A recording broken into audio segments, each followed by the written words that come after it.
수영아, 이제 아빠랑 사는 거요. 싫어요. 저는 엄마랑 있을 거예요. 저는 서울 관악구에서 평범하게 살아가는 여자였어요. 첫 번째 남편과는 아이 없이 살았지만 그것이 문제가 된 적은 한 번도 없었습니다.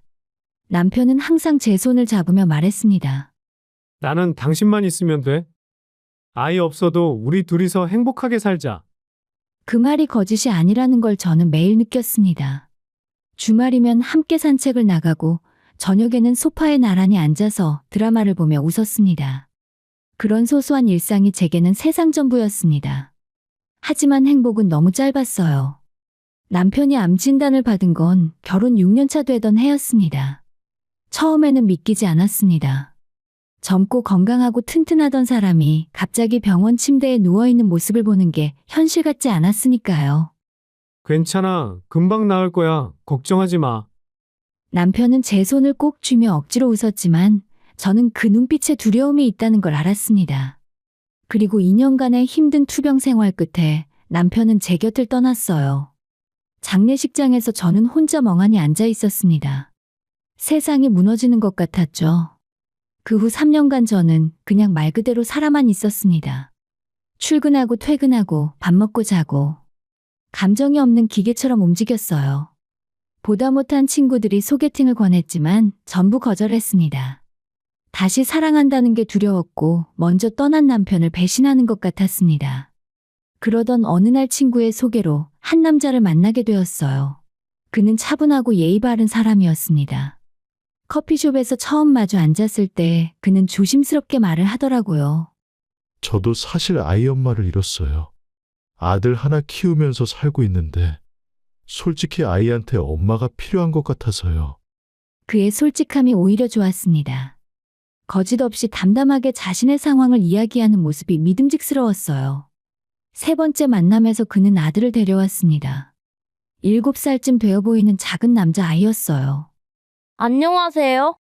아이는 남자의 뒤에서 수줍게 인사했습니다. 까만 눈망울이 초롱초롱했고 볼이 발그레한 게 정말 귀여웠어요. 아이의 얼굴을 보니 제 마음 한구석이 뭉클해졌습니다.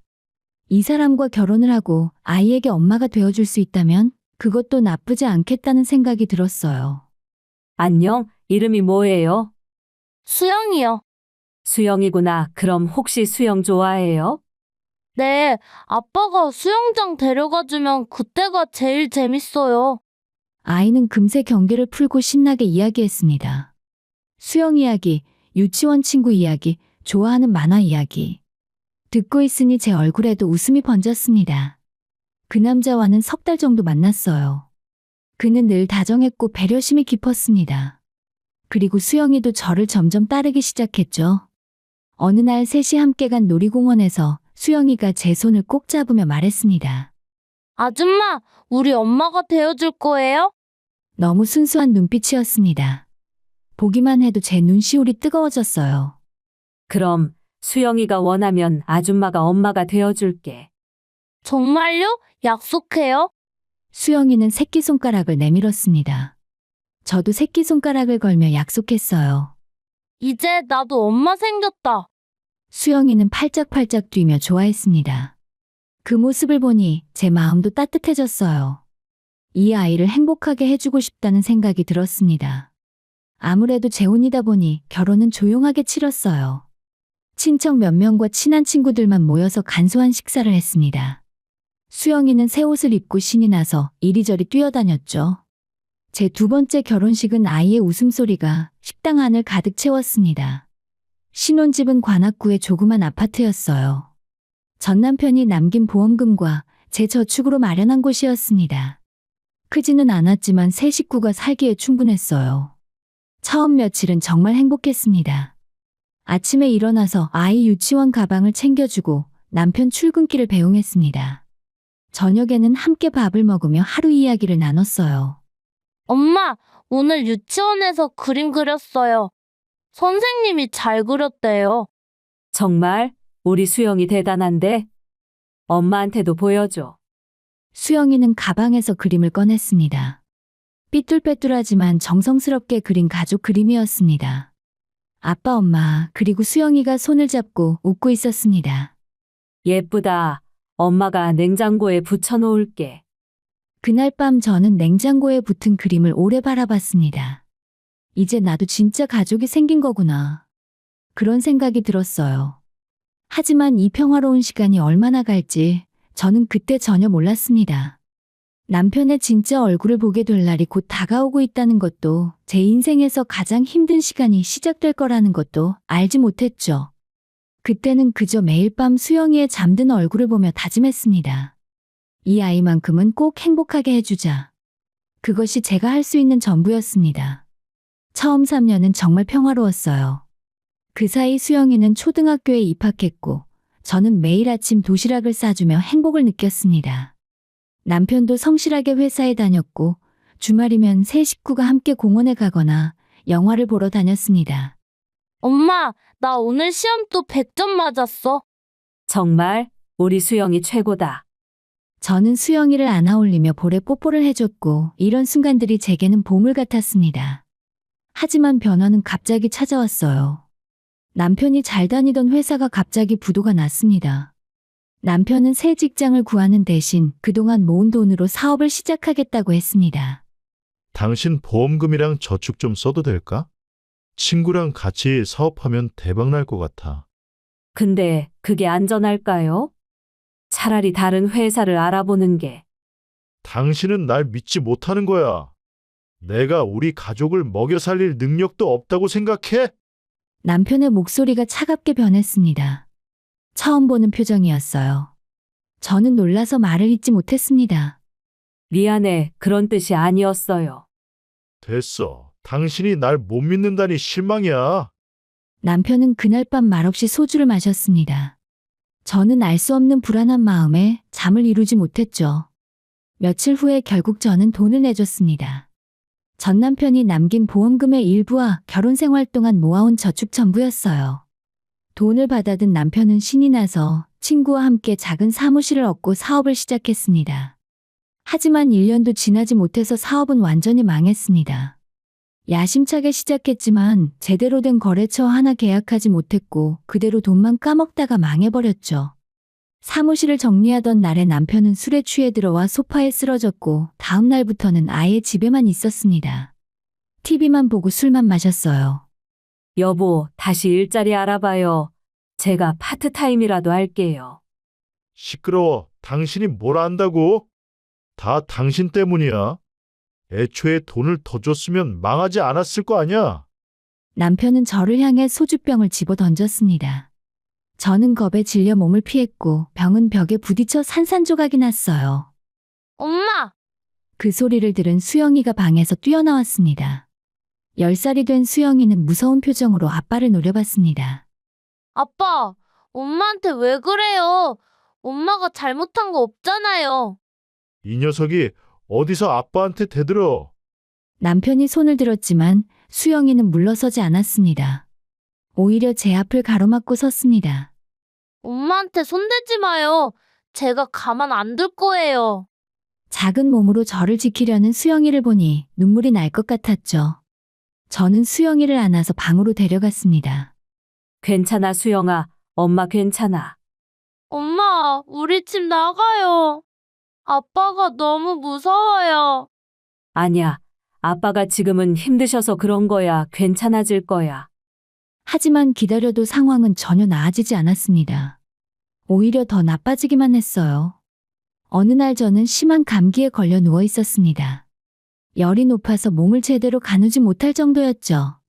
하지만 그런 제 모습을 보고도 남편은 아랑곳하지 않고 나가버렸고 수영이가 학교에서 일찍 돌아와서 끙끙 앓고 있는 저를 발견했습니다. 엄마, 왜 이래요? 괜찮아. 약 먹으면 나을 거야. 안 돼요. 병원 가야 돼요.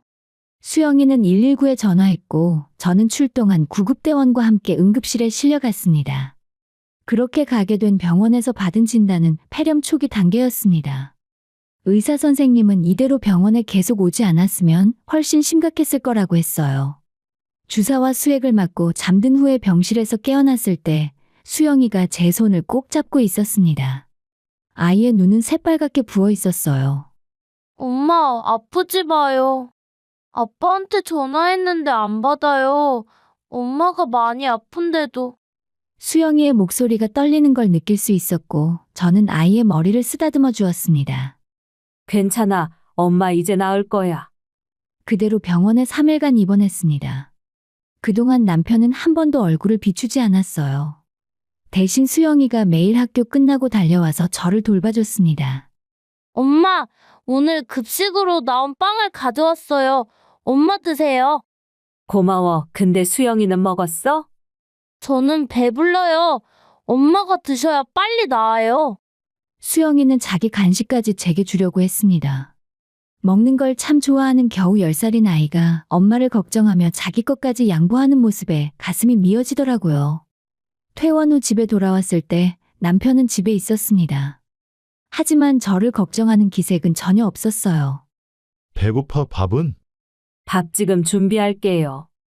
아프다고 집안일도 안 하고 맨날 놀기만 하네. 그때 수영이가 앞으로 나섰습니다. 아빠, 엄마 아직 아파요. 대신 제가 라면을 끓여드릴게요. 넌 방에 들어가서 공부나 해. 싫어요. 엄마는 제가 돌볼 거예요. 그러더니 수영이는 부엌으로 가서 서툴게 라면을 끓이기 시작했습니다. 10살 아이가 의젓하게 냄비를 다루는 뒷모습을 보며 저는 눈물을 참았죠.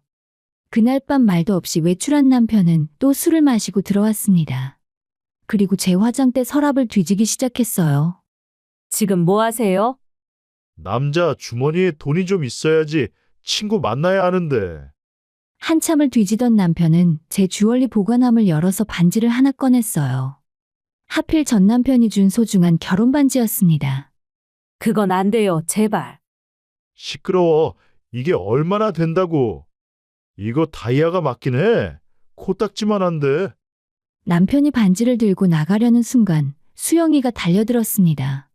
안 돼요. 그거 엄마 거예요. 돌려줘요. 이 자식이? 남편은 수영이를 밀쳤고 수영이는 힘없이 그대로 넘어졌습니다. 수영아.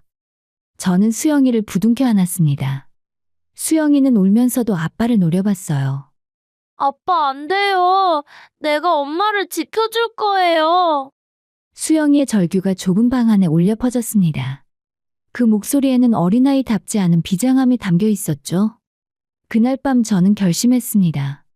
이렇게는 더 이상 살 수 없다고. 수영이를 위해서라도 뭔가 해야 한다고 말이죠.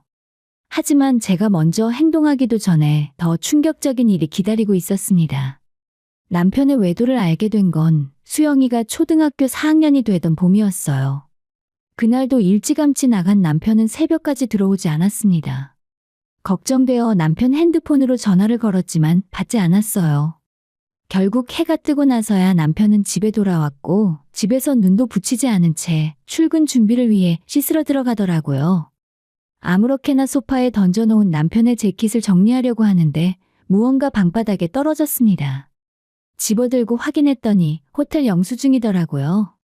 손이 떨렸습니다. 설마 하는 마음에 옆에 놓여있던 남편의 핸드폰을 확인했어요. 비밀번호는 수영이 생일이었습니다. 카카오톡으로 들어갔더니 메시지들이 눈에 들어왔어요. 오빠 어제 좋았어. 우리 다음엔 언제 봐? 우리 이제 진짜 같이 살자. 그 여자랑 빨리 이혼해. 메시지를 확인한 저는 그 자리에 주저앉았습니다. 심장이 터질 것 같았죠. 엄마, 아침 주세요. 수영이가 부르는 소리에 겨우 정신을 차렸습니다. 차마 아이 앞에서 무너질 수는 없었어요. 저는 억지로 웃으며 식탁에 앉았습니다. 그래. 우리 수영이 밥 먹자. 하지만 밥이 목으로 넘어가지 않았습니다. 그날 저녁 저는 남편을 기다렸습니다. 밤 11시가 넘어서야 남편이 술 냄새를 풍기며 들어왔어요. 나랑 이야기 좀 해요. 뭔데? 당신 지금 바람 피우고 있죠? 남편의 얼굴이 굳었습니다. 그러더니 곧 비웃듯이 웃었어요. 내 핸드폰이라도 훔쳐봤냐? 알았으면 됐네. 그래, 맞아. 다른 여자 만나고 있어. 너무나 태연한 대답에 저는 말문이 막혔습니다. 왜 그래요? 혹시 제가 뭘 잘못했어요? 당신은 재미없어. 맨날 같은 말만 하고 돈도 별로 없고. 그 여자는 달라. 젊고 예쁘고 뭐든 이해해 주거든. 그럼 수영이는요? 수영이는 어떡하고요? 수영이는 당연히 내가 데리고 나갈 거야. 당신 같은 사람이랑은 못 살겠어? 그 순간 방문이 열렸습니다. 수영이가 울먹이며 서 있었습니다. 아빠, 그게 무슨 말이에요? 엄마를 놔두고 어딜 가요? 수영아, 아빠랑 새로운 곳에서 살자. 거기 가면 더 좋은 집에서 살 수 있어. 싫어요. 전 엄마랑 살 거예요. 엄마 두고 못 가요. 수영이는 제게 달려와 제 허리를 꼭 껴안았습니다. 엄마, 걱정 마요. 제가 엄마 지켜줄게요. 아빠 없어도 우리 잘 살 수 있어요. 그 작은 몸으로 저를 지키려는 수영이를 보며 눈물이 쏟아졌습니다. 하지만 현실은 냉혹했습니다. 일주일 후에 남편은 그 여자를 집으로 데려왔습니다. 여기가 우리 집이야. 작긴 하지만 우리가 결혼하면 곧 더 큰 데로 이사 가면 돼. 문을 열고 들어선 여자는 저보다 한참 어려 보였습니다. 화장이 짙고 손에는 명품 가방을 들고 있었어요. 어머, 여기 진짜 좁긴 좁네. 저 여자 빨리 나가라고 해요. 그럴 거야. 당신 빨리 짐 싸서 나가? 뭐라고요? 이 집 내 명의잖아. 당신이 나가. 수영이는 내가 키울 거야. 이게 무슨, 이건 제가 번 돈으로 산 내 집이에요. 증거 있어? 계약서에 내 이름 있는데. 법적으로 따지면 내 거야? 저는 그제야 깨달았습니다. 남편이 처음부터 제 재산을 노렸다는 것을, 결혼할 때부터 계획된 일이었다는 것을요. 엄마! 수영이가 제 손을 꼭 잡았습니다. 아이의 손이 차가웠고 떨리고 있었습니다. 수영아, 아빠랑 살자. 싫어요. 전 엄마랑 있을 거예요. 남편은 강제로 수영이 팔을 잡아 끌었습니다. 아파요. 놔주세요. 저는 수영이를 잡으려 했지만 남편이 저를 밀쳤습니다. 저는 바닥에 나뒹굴며 넘어졌고 수영이는 울부짖었어요. 엄마! 그날 저는 쫓겨났습니다. 짐도 제대로 싸지 못하고 집 밖으로 나왔어요. 뒤에서 수영이의 울음소리가 들렸지만 어쩔 수 없었습니다. 저는 임시로 친구 집에 얹혀 살며 변호사를 만났어요. 당연히 법으로 해결할 수 있습니다. 증거가 충분하니까요. 그리고 집은 부인 명의로 된 통장에서 나간 돈으로 산 거니까 재산 분할 청구도 가능합니다. 수영이는요? 제가 데려올 수 있나요? 친권은 아마도 생물학적인 친모가 아니시니까 쉽지 않을 겁니다. 아이의 의견도 중요하고요. 저는 모든 법적 절차를 밟았습니다. 남편과 그 여자를 고소했고 두 사람은 제게 합의금을 줘야만 했어요. 물론 집도 다시 제 것으로 되돌렸습니다. 모든 상황이 제게 유리했지만 수영이는 만날 수 없었어요. 남편이 수영이를 데리고 다른 동네로 이사를 갔고 학교도 강제로 전학시켰습니다. 심지어 연락처도 바꿔버렸습니다. 저는 미칠 것 같았어요. 매일 밤 수영이 생각에 잠을 이루지 못했습니다. 혹시 수영이가 밥은 잘 먹고 있을까? 아프지는 않을까? 저를 원망하지는 않을까? 베개를 적시며 밤마다 울었습니다. 남편과 이혼하고 6개월이 지났어요. 저는 수영이를 찾기 위해 온갖 방법을 동원했습니다. 전학간 학교를 알아내려 했지만 개인정보라며 알려주지 않았죠. 사설 탐정까지 고용했지만 소용없었습니다. 어느 날 수영이가 전학 가기 전에 다니던 학교 앞에서 기다렸어요. 혹시 수영이 친구들을 만나서 소식이라도 들을 수 있지 않을까 하는 마음에서였습니다. 그때 수영이 친구 엄마를 만났습니다. 어머, 수영이 엄마시죠? 수영이 전학 갔다면서요? 네, 혹시 어디로 갔는지 아세요? 글쎄요, 수영이가 우리 아들이랑 게임에서 대화를 잠깐 했는데 어디라곤 말이 없었대요. 그냥 잘 지낸다는 말만 있었다 하네요. 그랬군요. 그런데 수영이가 엄마가 보고 싶다고 했다 하더라고요. 그 말에 저는 그 자리에서 울음을 터뜨렸습니다. 하지만 울기만 해서는 안 됐어요. 저는 눈물을 닦고 다시 일어섰습니다. 언젠가는 수영이를 다시 만날 수 있을 거라고 그때까지 절대 포기하지 않겠다고 다짐했죠. 그리고 열심히 일했습니다. 제가 당장 다닐 수 있는 작은 회사에 취직해서 밤낮 없이 일했어요. 언젠가 수영이가 돌아올 날을 위해 더 나은 환경을 만들어주기 위해 돈을 모았습니다. 그렇게 수영이와 헤어진 지 10년이 흘렀습니다. 그 세월 동안 저는 하루도 수영이를 잊은 적이 없었어요. 매일 아침 눈을 뜰 때마다 오늘은 수영의 소식을 들을 수 있을까 하는 희망으로 하루를 시작했습니다. 그러던 어느 날 뜻밖의 소식이 들려왔어요. 병으로 세상을 떠난 첫 번째 남편이 제 앞으로 남긴 땅 이야기였습니다. 그 당시엔 경기도 시골에 있는 작은 땅이었는데 그 일대가 신도시 개발 지역으로 선정되었다는 것이었어요. 부인 축하드립니다. 이 땅값이 엄청나게 올랐어요. 부동산 중개인은 신이 나서 말했습니다. 저는 믿기지 않았죠. 정말인가요? 네, 이 정도면 아마도 서울에 작은 건물 하나 사실 수 있을 겁니다. 저는 그 돈으로 관악구에 3층짜리 작은 건물을 샀습니다. 1층은 식당으로 꾸미고 3층은 제가 살 수 있게 만들었죠. 식당 이름에는 일부러 아들의 이름을 넣어서 간판을 달았습니다. 사장님, 가게 이름이 특이하네요. 어느 날 단골 손님이 물었습니다. 사실 제 아들 이름이에요. 언젠가 아들이 찾아올 때 쉽게 알아볼 수 있게요. 아드님이 어디 계신가 봐요? 네, 오래전에 헤어졌는데 꼭 다시 만날 거예요. 저는 매일 정성껏 음식을 만들었습니다. 혹시 수영이가 오면 맛있는 것을 먹여주고 싶었어요. 손님들은 제 음식이 맛있다며 자주 찾아주었습니다. 식당을 연 지 3년째 되던 어느 가을날이었습니다.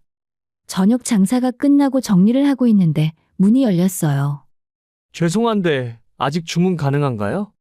뒤돌아보니 키가 훤칠한 청년이 서 있었습니다. 깔끔한 정장 차림에 가방을 들고 있었어요. 어딘가 낯익은 느낌이 들었지만 확신할 수가 없었습니다. 네, 괜찮습니다. 들어오세요. 청년은 자리에 앉으며 메뉴판을 보았습니다. 저는 물을 가져다 주며 무심코 그의 얼굴을 자세히 보았고 그 순간 심장이 쿵 내려앉는 기분이었죠. 김치찌개 하나 주세요. 그리고 청년이 고개를 들었습니다. 그 눈을 보는 순간 저는 알았습니다. 수영이니? 제 입에서 떨리는 목소리가 흘러나왔어요. 청년의 눈도 커졌습니다. 엄마, 시간이 멈춘 것 같았습니다. 수영이는 자리에서 벌떡 일어났고 저는 그 자리에 서서 눈물만 흘렸습니다. 수영이는 달려와 저를 꼭 안았습니다. 저도 수영이를 꼭 껴안았습니다. 얼마나 보고 싶었는지, 얼마나 그리웠는지. 이게 꿈이니 생신이? 엄마 저예요. 정말 보고 싶었어요. 우리는 한참을 그렇게 안고 울었습니다. 가게에 있던 손님들이 무슨 일이냐고 물었지만 대답할 수 없었죠. 그저 수영이가 다시 제 품에 있다는 사실만으로 행복했습니다. 겨우 진정하고 나서 우리는 마주 앉았습니다. 지나온 시간이 긴 만큼 수영이는 훌쩍 커 있었어요. 24살, 어엿한 청년이 되어 있었습니다. 수영아, 어떻게 날 찾았니? 엄마를 찾기 위해 정말 오래 노력했어요. 사실 고등학교 졸업했을 때부터 몰래 엄마를 찾았어요. 아빠 몰래요. 그랬구나. 힘들었겠다. 아빠는 결국 그 여자랑도 헤어졌어요. 그 여자가 다른 남자 만나서 도망갔거든요. 아빠는 그 뒤로 술만 마시며 살았어요. 저 지금은 혼자 살아요. 저는 의대에 들어간 후로 독립했어요. 장학금 받고 과외 아르바이트 하면서요. 의대를? 우리 수영이가 의사가 됐구나. 올해 레지던트 시작했어요. 엄마가 아프지 않게 지켜드리고 싶어서 의사가 됐어요. 수영이의 말에 눈물이 또 흘렀습니다. 고생 많았구나. 엄마가 곁에 없어서 미안해. 아니에요. 엄마는 잘못 없어요. 다 아빠 때문이었어요. 엄마 아빠 이혼한 뒤에도 저는 항상 엄마 편이었어요. 수영이는 제 손을 꼭 잡았습니다. 사실 엄마 찾는 게 정말 힘들었어요. 시간이 너무 오래 지나서 어디서부터 찾아야 할지 모르겠더라고요. 그러다 오늘 우연히 이 식당을 발견했어요. 간판을 보고 혹시 하는 마음에 들어왔죠. 그리고 엄마를 봤어요.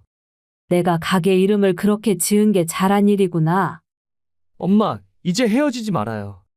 제가 엄마 모실게요. 그래, 이제 다시는 안 떨어질 거야. 우리는 다시 한번 꼭 안았습니다. 10년이라는 세월이 흘렀지만 수영이의 눈빛만큼은 변하지 않았어요. 그날 수영이는 밥을 3그릇이나 먹었습니다. 밥을 먹는 모습을 보니 제 마음이 뿌듯했어요. 식사 후에 우리는 3층에 있는 제 집으로 올라갔습니다. 제 건물 3층에는 2세대가 살고 있었고 작은 방이 2개 있는 단촐한 살림이었죠. 수영이는 주변을 둘러보며 좋아했습니다. 엄마, 여기서 혼자 사셨어요? 그래, 네가 올까봐 항상 밤에도 불 켜고 살았어. 수영이는 선반 위에 사진을 발견했습니다. 어린 수영이와 제가 함께 찍은 사진이었습니다. 이 사진 아직 갖고 계셨네요. 당연하지, 엄마의 보물인데. 매일 이 사진 보면서 네 얼굴 잊지 않으려고 노력했어. 저도 엄마 사진 갖고 있어요. 항상 지갑에 넣고 다녔어요. 수영이는 지갑을 꺼내서 낡은 사진을 보여줬습니다. 사진이 너무 낡아서 제 얼굴이 희미하게 보였습니다. 엄마, 이제 여기서 같이 살아요. 제가 출퇴근 여기서 할게요. 병원이 여기서 가깝거든요. 정말? 엄마랑 같이 살 거야? 당연하죠. 못다한 시간 다 채워야죠. 앞으로 엄마한테 효도 많이 할 거예요. 그날 밤 저는 수영이가 자는 모습을 한참 바라봤습니다. 어릴 때 헤어진 아이가 어른이 되어 돌아왔고 정말 기적 같은 일이었습니다. 제 아들을 다시 돌려주셔서 감사합니다. 저는 조용히 기도했습니다. 다시는 이 아이와 헤어지지 않겠다고, 남은 인생 이 아이를 위해 살겠다고 다짐했어요. 수영이와 함께 사는 날들은 꿈만 같았습니다. 매일 아침 수영이를 위해 도시락을 싸주고 저녁에는 가게 문을 닫고 함께 밥을 먹으며 하루 이야기를 나눴어요. 10년 동안 못다한 모정을 쏟아부었습니다. 그렇게 평화로운 한 달이 흘렀어요. 그러던 어느 날 오후에 식당으로 낯익은 사람이 들어왔습니다. 오랜만이네. 그 목소리를 듣는 순간 온몸이 굳었습니다. 전 남편이었습니다. 14년 만이었습니다. 아니, 당신이 왜 여기에? 내 아들이 의사 됐잖아? 그리고 당신이 여기서 식당 한다는 것도 소문으로 알고 있었지. 못 보던 사이에 남편은 나이가 많이 들어 보였습니다. 머리는 반백이 되었고 얼굴에는 주름이 가득했어요. 여전히 술 냄새가 진동했습니다. 나갈 생각 없으면 경찰 부를 거예요. 이렇게 나오기야? 나도 수영이 아빠인데. 아들 얼굴 좀 보자고 온 거야. 당신은 수영이를 아들이라고 부를 자격 없어요. 나가세요. 그때 수영이가 가게 문을 열고 들어왔어요. 병원에서 일찍 들어온 모양이었습니다. 무슨 일이에요, 엄마? 수영이는 남편의 얼굴을 보더니 표정이 굳었습니다. 수영아, 오랜만이다. 아빠가 그동안 보고 싶었다. 남편이 다가가려 하자 수영이는 뒤로 물러섰습니다. 보고 싶긴 했어요? 저랑 엄마는 안중에도 없었잖아요. 그게 아빠도 사정이 있었어. 근데 너가 의사가 됐다니 정말 자랑스럽다. 자랑스럽긴요. 제가 의사 된 건 아버지 덕분이 아니에요. 아버지는 제게 해준 게 하나도 없잖아요. 이 자식이 아빠한테 그렇게 말하는 게 맞아? 남편의 목소리가 높아졌습니다. 저는 재빨리 수영이 앞을 가로막았습니다. 당신, 당장 나가지 않으면 정말 경찰 부를 거예요. 알았어. 근데 나 좀 도와줘. 요즘 형편이 안 좋아서 그러는데. 역시나였습니다. 돈이 필요해서 온 것이었습니다. 한 1,000만 원만 빌려줘. 당신 장사도 잘 되는데 그 정도 능력은 되잖아. 안 돼요. 한 푼도 줄 수 없어요. 저 대신 수영이가 단호하게 말했습니다. 뭐? 이 자식이 어른들 일에 끼고 난리야. 남편이 소리를 지르자 식당에 있던 손님들이 놀라 쳐다봤습니다. 시끄러워요. 당장 나가세요. 안 그러면 정말 경찰 부를 거예요. 제가 소리치자 남편은 혀를 차며 나갔습니다. 하지만 문 앞에서 뒤돌아보며 말했어요. 좋아. 오늘은 그냥 갈게. 근데 나 매일 찾아올 거야. 예정이 있는데 좀 도와줘야 하잖아. 문이 닫히고 나서야 저는 주저앉았고 손이 덜덜 떨렸습니다. 엄마 괜찮으세요? 괜찮아. 그냥 놀라서 그래. 하지만 괜찮지 않았습니다. 언제라도 남편이 다시 나타날까봐 두려웠어요. 그날 밤 수영이와 저는 진지하게 이야기를 나눴습니다. 엄마, 아마도 아버지가 계속 찾아올 것 같아요. 그러게 어떻게 하면 좋을까? 사실 제가 알아봤는데요. 아버지가 지금 여기저기 빚이 많대요. 사기도 몇 번 치고 심지어 지명수배자 중이래요. 제 친구 아버지가 경찰인데 확인해 봤거든요. 지명수배라니. 엄마, 이참에 확실하게 정리해요. 아버지가 받아야 할 벌을 받게 해요. 수영이의 눈빛이 결연했습니다. 하지만 그래도 네 아버지인데 어떡해. 아니에요. 저한테 부모는 엄마 한 분뿐이에요. 그 사람은 이제 제게 아무것도 아니에요. 우리는 계획을 세웠습니다. 남편이 다시 오면 돈을 주겠다고 하고 시간을 끌면서 경찰과 빚쟁이들에게 연락하는 것이었어요. 이틀 후에 예상대로 남편이 다시 나타났습니다. 이번에는 더 당당하게 걸어 들어왔어요. 생각해봤어? 1,000만 원만 줘. 그럼 내가 안 나타날게. 좋아요, 드릴게요. 뭐? 진짜? 남편은 의외라는 표정을 지었습니다. 대신 내일 오후 2시에 오세요. 돈을 현금으로 준비해 놓을게요. 그래, 이제야 말이 통하네. 제가 돈을 주겠다는 말에 남편은 신이 나서 돌아갔습니다. 그리고 그날 밤 수영이는 친구 아버지인 경찰관에게 연락했습니다. 내일 오후 2시에 이 식당으로 오시면 됩니다. 지명수배자가 나타날 거예요. 그리고 남편에게 돈을 빌려준 사람들에게도 연락했어요. 놀랍게도 5명이나 되었습니다. 다음 날 오후 1시 50분, 우리는 긴장한 채 기다렸습니다. 경찰은 식당 근처에 대기하고 있었고, 빚쟁이들도 하나둘씩 도착해서 차 안에 기다리고 있었죠.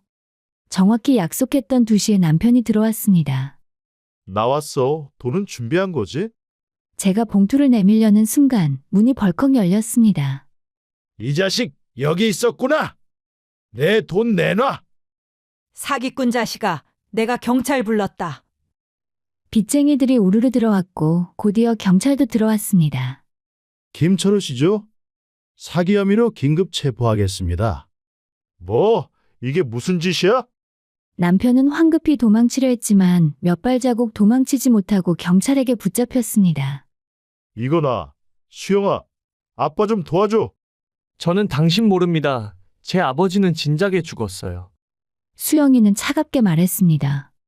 이 배은망덕한 자식, 내가 너를 키웠는데. 키웠다고요?